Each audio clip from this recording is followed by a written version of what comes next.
आज मैं बताऊंगा महाराणा प्रताप की शौर्य गाथा। तो वीडियो को पूरा देखें और चैनल को सब्सक्राइब कर लीजिए।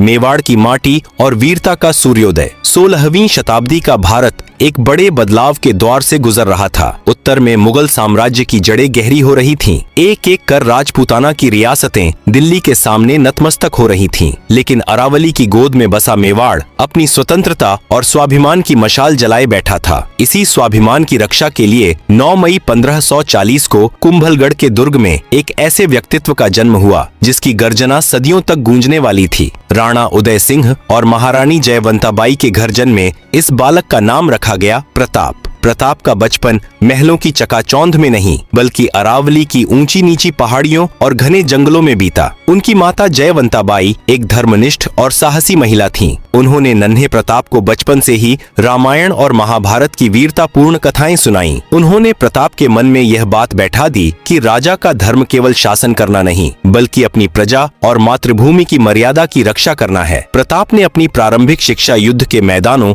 और भीलों की बस्तियों में प्राप्त की। अरावली के भील समुदाय के लोग प्रताप को अपनी संतान की तरह प्यार करते थे और उन्हें स्थानीय भाषा में कीका कहकर पुकारते थे। भीलों के साथ रहते हुए प्रताप ने सीखा कि दुर्गम पहाड़ों में कैसे लड़ा जाता है, कैसे गुप्त रास्तों का इस्तेमाल किया जाता है और कैसे कम संसाधनों में भी शत्रुओं के छक्के छुड़ाए जा सकते हैं। यही वह समय था जब प्रताप ने अपनी वह सैन्य शक्ति तैयार की जो आगे चलकर मुगलों के खिलाफ उनकी सबसे बड़ी ताकत बनी। प्रताप का भील साथियों के साथ यह अटूट रिश्ता जाति पाति से ऊपर उठकर राष्ट्रभक्ति की मिसाल बन गया। 1567 का वह वर्ष मेवाड़ के इतिहास में काला अध्याय बनकर आया। मुगल सम्राट अकबर की नजरें मेवाड़ के गौरव चित्तौड़गढ़ पर टिकी थीं। अकबर जानता था कि दिल्ली से गुजरात और मालवा तक के व्यापारिक मार्ग मेवाड़ के रास्ते से ही गुजरते हैं और जब तक मेवाड़ आजाद है उसका सपना अधूरा है। अकबर ने एक विशाल सेना के साथ चित्तौड़गढ़ को घेर लिया। राणा उदय सिंह ने मंत्रियों की सलाह पर किले की रक्षा का भार जयमल राठौड़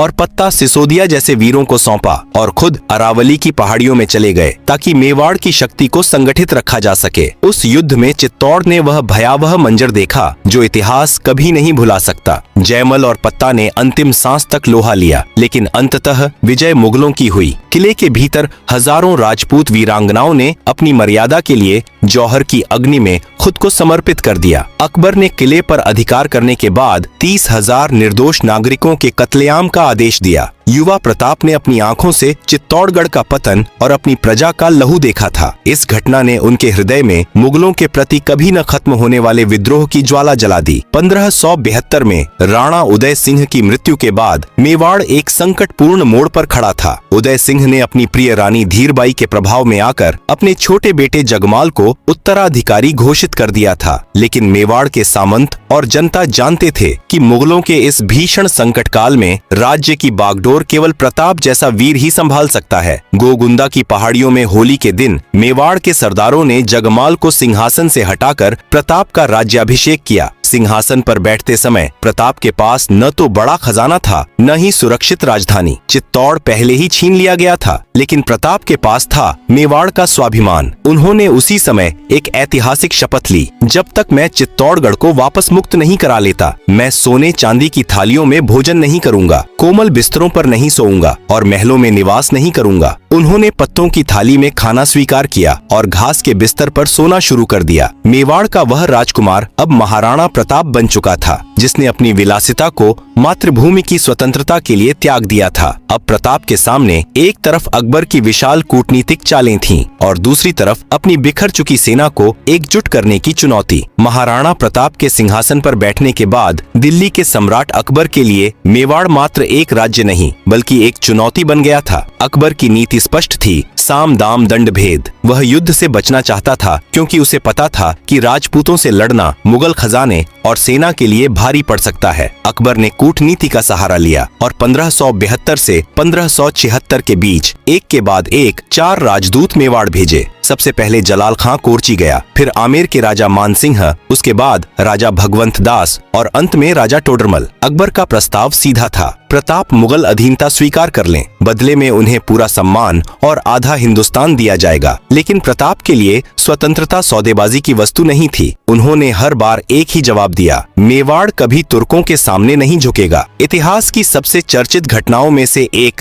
तब घटी जब कुंवर मानसिंह दूसरी कूटनीतिक यात्रा पर उदयपुर पहुंचे। महाराणा प्रताप ने उनके स्वागत में उदय सागर झील के पाल पर एक शाही भोज का आयोजन किया। लेकिन जब भोजन का समय आया तो महाराणा खुद वहां मौजूद नहीं थे। उन्होंने अपने पुत्र कुंवर अमर सिंह को मानसिंह की सेवा में भेज दिया। मानसिंह ने हैरान होकर पूछा, महाराणा कहाँ हैं? मैं उनके बिना भोजन शुरू नहीं करूंगा। अमर सिंह ने विनम्रता से उत्तर दिया, महाराणा के सिर में दर्द है, इसलिए वह नहीं आ सके। मानसिंह चतुर थे, वह समझ गए कि यह सिर दर्द शारीरिक नहीं बल्कि कूटनीतिक है। महाराणा उस राजपूत राजा के साथ बैठकर भोजन नहीं करना चाहते थे जिसने अपनी बेटियों का विवाह मुगलों से करके अपनी मर्यादा बेच दी थी। मानसिंह आग बबूला हो गए और बोले, मैं यह सिरदर्द समझता हूँ। कह देना महाराणा से कि अब अगली मुलाकात युद्ध के मैदान में होगी और मैं ही उनके सिरदर्द की दवा लाऊंगा। जाते जाते उन्होंने व्यंग्य किया तो पीछे से मेवाड़ी सरदारों ने गर्जना की, अगली बार आओ तो अपने फूफा अकबर को भी साथ लाना। कहा जाता है कि मानसिंह के जाने के बाद महाराणा ने उस स्थान को गंगा जल से धुलवाया ताकि वह अपवित्रता मिट सके। इस घटना ने अकबर के स्वाभिमान को गहरी चोट पहुंचाई और युद्ध का नगाड़ा बज गया। अकबर ने मानसिंह और आसफ खान के नेतृत्व में करीब 80,000 की विशाल सेना मेवाड़ की ओर रवाना की। मुगलों के पास तोपखाना था, उन्नत बंदूकें थीं और हाथियों की एक बड़ी फौज थी। इसके विपरीत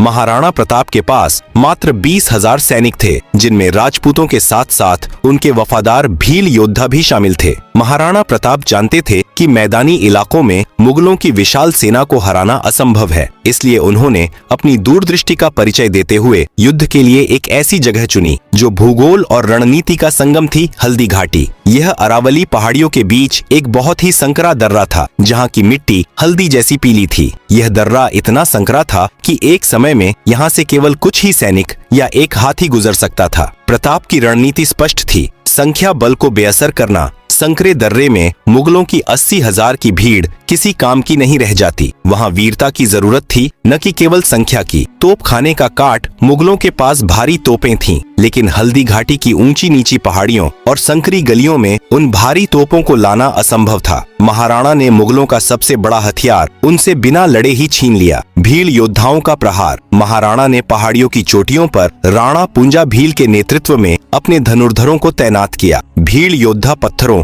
और जहरीले तीरों से लैस थे, जो ऊपर से मुगलों पर काल बनकर टूटने वाले थे। इस युद्ध की एक और खास बात यह थी कि जहां अकबर की मुगल सेना का नेतृत्व एक हिंदू मानसिंह कर रहा था, वहीं महाराणा प्रताप की सेना के हरावल दस्ते का नेतृत्व एक मुस्लिम पठान हकीम खां सूरी कर रहा था। हकीम खां सूरी शेरशाह सूरी के वंशज थे और मुगलों के कट्टर दुश्मन थे। उन्होंने अपनी आखिरी सांस तक महाराणा का साथ निभाने का वादा किया था। महाराणा की सेना में कृष्णदास चूंडावर, रामदास राठौड़ और ग्वालियर के राजा रामशाह तोमर जैसे दिग्गज भी अपने बेटों के साथ मातृभूमि की रक्षा के लिए खड़े थे। महाराणा प्रताप खुद भी युद्ध के लिए तैयार थे। 7 फीट 5 इंच की कदकाठी, 80 किलो का भाला, 208 किलो का वजन, कवच और शस्त्रों सहित लेकर जब वह अपने प्रिय घोड़े चेतक पर सवार हुए तो साक्षात महाकाल का रूप लग रहे थे। 18 जून 1576 की सुबह अरावली की शांत वादियों में युद्ध का बिगुल बजने वाला था। एक तरफ साम्राज्य का विस्तार करने वाला जुनून था तो दूसरी तरफ अपनी माटी को किसी भी कीमत पर आजाद रखने का संकल्प। 18 जून 1576 की सुबह जब सूरज की पहली किरणें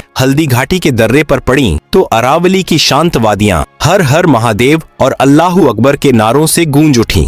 महाराणा प्रताप की सेना का नेतृत्व पठान हकीम खां सूरी कर रहे थे। उन्होंने मुगलों के हरावल दस्ते पर इतनी तेजी से हमला किया कि मुगल सेना संभल ही नहीं पाई। संकरे दर्रे में मुगलों की भीड़ एक दूसरे के ऊपर गिरने लगी। मेवाड़ी तलवारों की धार इतनी तेज थी कि मुगल इतिहासकार बदायूनी, जो खुद वहां मौजूद था, उसने लिखा, राजपूतों के हमले ने हमारे सैनिकों को भेड़ बकरियों की तरह खदेड़ दिया। मैदान जंग में जब घोड़ों का मुकाबला चल रहा था, तब महाराणा ने अपने सबसे शक्तिशाली हाथी राम प्रसाद को मैदान में उतारा। राम प्रसाद इतना साहसी था कि उसने अकेले ही मुगल सेना के कई हाथियों को मार गिराया। अकबर ने राम प्रसाद को पकड़ने के लिए अपने 7 हाथियों को एक साथ भेजा। अंततः राम प्रसाद का महावत मारा गया और वह मुगलों द्वारा पकड़ लिया गया। इतिहास गवाह है कि इस हाथी ने मुगलों की कैद में जाने के बाद अन्न जल त्याग दिया। अकबर ने उसे पीर प्रसाद नाम दिया और उसे बहलाने की बहुत कोशिश की, लेकिन महाराणा के उस वफादार हाथी ने 18 दिनों के बाद अपने प्राण त्याग दिए, पर मुगलों का दाना नहीं खाया। अकबर ने तब कहा था, जिस राजा का हाथी भी मेरे सामने सिर नहीं झुकाता, उस महाराणा को मैं कैसे झुका पाऊंगा। दोपहर होते होते युद्ध अपने चरम पर पहुंच गया। चारों ओर धूल और लहू का साम्राज्य था। इसी बीच महाराणा प्रताप की नजर मर्दाना हाथी पर सवार कुंवर मान सिंह पर पड़ी। महाराणा ने अपने घोड़े चेतक को एड़ी लगाई और वह बिजली की गति से मुगल सेना की पंक्तियों को चीरते हुए सीधे मान सिंह के हाथी के सामने पहुंच गया। यहाँ वह चमत्कार हुआ जो विश्व के युद्ध इतिहास में विरल है। चेतक ने अपने पिछले पैरों पर खड़े होकर अपने अगले दोनों पैर मान सिंह के हाथी के मस्तक पर टिका दिए। महाराणा प्रताप ने अपनी पूरी शक्ति से 80 किलो का भाला मान सिंह की ओर फेंका। मान सिंह फुर्ती से हाथी के हौदे में छिप गया। भाला हाथी के महावत को चीरता हुआ निकल गया। इसी अफरा तफरी में मान सिंह के हाथी की सूंड में बंधी जहरीली तलवार से चेतक का एक पिछला पैर बुरी तरह कट गया। महाराणा प्रताप अब मुगल सेना के बीचों बीच घिर चुके थे। चेतक जख्मी था और हजारों मुगल सैनिक महाराणा को खत्म करने के लिए उनकी ओर लपक रहे थे। मेवाड़ का सूर्य अस्त होता देख बड़ी सादड़ी के झाला मानसिंह तुरंत महाराणा के पास पहुँचे। उन्होंने देखा कि महाराणा का बचना मेवाड़ के लिए जरूरी है। झाला मानसिंह ने महाराणा से कहा, हुकुम आप तुरंत रण क्षेत्र छोड़ दें, मेवाड़ को आपकी जरूरत है। आपके सिर का राजकीय छत्र मुझे दे दें। महाराणा पहले तो तैयार नहीं हुए, लेकिन मेवाड़ की रक्षा के लिए उन्हें भारी मन से पीछे हटना पड़ा। झाला मान सिंह ने राजकीय छत्र अपने सिर पर रख लिया और मुगलों की ओर गरजे। मुगल सेना को लगा कि यही महाराणा प्रताप हैं। पूरी मुगल फौज झाला पर टूट पड़ी। उन्होंने हजारों मुगलों को मौत के घाट उतारने के बाद वीर गति प्राप्त की, लेकिन महाराणा को सुरक्षित निकलने का समय दे दिया। चेतक का एक पैर कटा हुआ था। वह लहूलुहान था, लेकिन उसकी निष्ठा अडिग थी। वह अपने स्वामी को पीठ पर लादे हुए 3 पैरों पर दौड़ता रहा। पीछे कुछ मुगल सैनिक लगे हुए थे।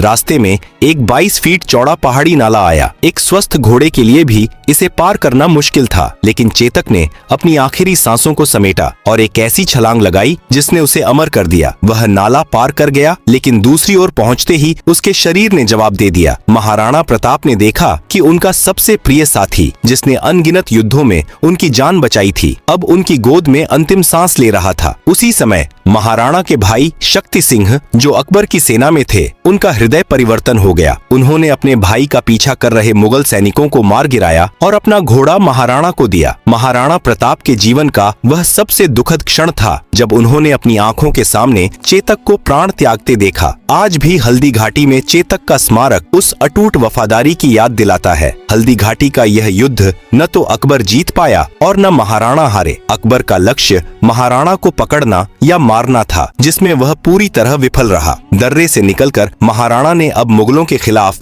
एक ऐसा युद्ध शुरू किया जिसने दिल्ली की सल्तनत को हिलाकर रख दिया। हल्दी घाटी का युद्ध समाप्त नहीं, बल्कि एक लंबे संघर्ष की शुरुआत थी। भले ही मुगल सेना ने गोगुंदा और कुछ किलों पर कब्जा कर लिया था, लेकिन वे महाराणा प्रताप के हौसलों को नहीं कैद कर सके। महाराणा ने अपनी राजधानी पहाड़ों के बीच चवंड को बनाया और मुगलों के खिलाफ छापामार युद्ध छेड़ दिया। वे अरावली की पहाड़ियों में एक अदृश्य शक्ति बन गए थे। कभी रात के अंधेरे में मुगल चौकियों पर हमला करते, तो कभी उनकी रसद सामग्री लूट लेते। मुगलों के लिए अब मेवाड़ के जंगलों में कदम रखना भी मौत को दावत देने जैसा था। पहाड़ों में जीवन बहुत कठिन था। महाराणा प्रताप अपनी पत्नी और बच्चों के साथ दर दर भटक रहे थे। महलों में रहने वाले राजकुमार अब नंगे पैर पत्थरीले रास्तों पर चल रहे थे। इतिहास में एक मर्मस्पर्शी प्रसंग आता है कि एक बार महाराणा का परिवार कई दिनों से भूखा था। घास के बीजों से रोटियां बनाई गईं, लेकिन जैसे ही उनकी बेटी खाने लगी, एक जंगली बिलाव रोटी छीनकर भाग गया। अपनी संतान की भूख और पीड़ा देख एक पल के लिए महाराणा का मन विचलित हुआ। कहा जाता है कि उस समय बीकानेर के कवि पृथ्वीराज राठौड़ ने एक पत्र लिखकर महाराणा के भीतर की सोई हुई ज्वाला को फिर से जगा दिया। महाराणा ने फिर गर्जना की, मैं घास की रोटी खा लूंगा, लेकिन इस मिट्टी की मर्यादा कभी नहीं बेचूंगा। संघर्ष लंबा था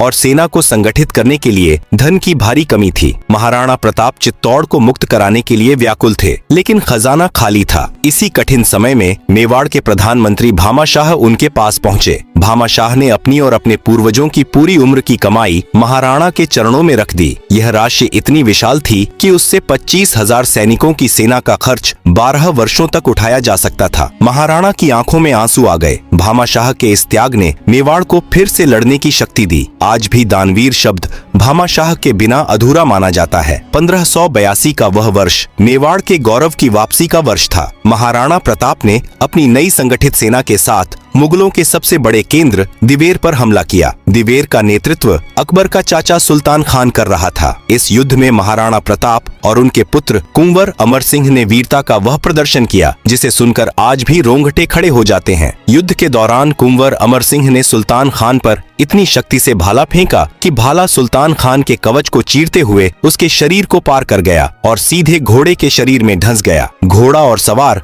दोनों एक ही झटके में निर्जीव होकर जमीन में गड़ गए। उधर महाराणा प्रताप ने अपनी एक ही तलवार के वार से मुगल सेनापति बहलोल खान को उसके घोड़े समेत 2 हिस्सों में काट दिया। मुगलों में ऐसा खौफ फैला कि वे रण क्षेत्र छोड़कर भाग खड़े हुए। इतिहासकारों ने इस युद्ध को मेवाड़ की बहुत बड़ी जीत कहा है। दिवेर की जीत के बाद महाराणा प्रताप ने एक एक कर मुगलों की 36 चौकियों को उखाड़ फेंका। देखते ही देखते उन्होंने उदयपुर, कुंभलगढ़ और गोगुंदा समेत मेवाड़ के अधिकांश हिस्से को मुगलों से वापस छीन लिया। केवल चित्तौड़गढ़ और मांडलगढ़ ही मुगलों के पास बचे थे। अकबर ने अंततः हार मान ली और महाराणा के विरुद्ध अभियान भेजना बंद कर दिया। महाराणा ने चावंड में शांति स्थापित की और वहां कला, कृषि और मंदिरों का विकास कराया। 19 जनवरी 1597 को चावंड के जंगलों में शिकार के दौरान धनुष की डोर खींचते समय महाराणा को गहरी चोट लगी। 56 वर्ष की आयु में मेवाड़ का वह सूर्य अस्त हो गया। अपनी मृत्यु के समय उन्होंने अपने पुत्र अमर सिंह और सामंतों से वचन लिया कि जब तक चित्तौड़ आजाद नहीं हो जाता वे चैन से नहीं बैठेंगे। जब महाराणा प्रताप की मृत्यु का समाचार अकबर के पास पहुंचा तो वह एक पल के लिए सन्न रह गया। वह दरबार जहां हमेशा जीत का जश्न मनाया जाता था वहां सन्नाटा पसर गया। अकबर की आंखों से आंसू निकल आए। उसने भारी मन से कहा, ऐ प्रताप, तू जीत गया। तूने कभी अपने घोड़े पर शाही दाग नहीं लगने दिया। तूने कभी अपनी पगड़ी मुगलों के सामने नहीं झुकाई। तू वाकई में एक मर्द था।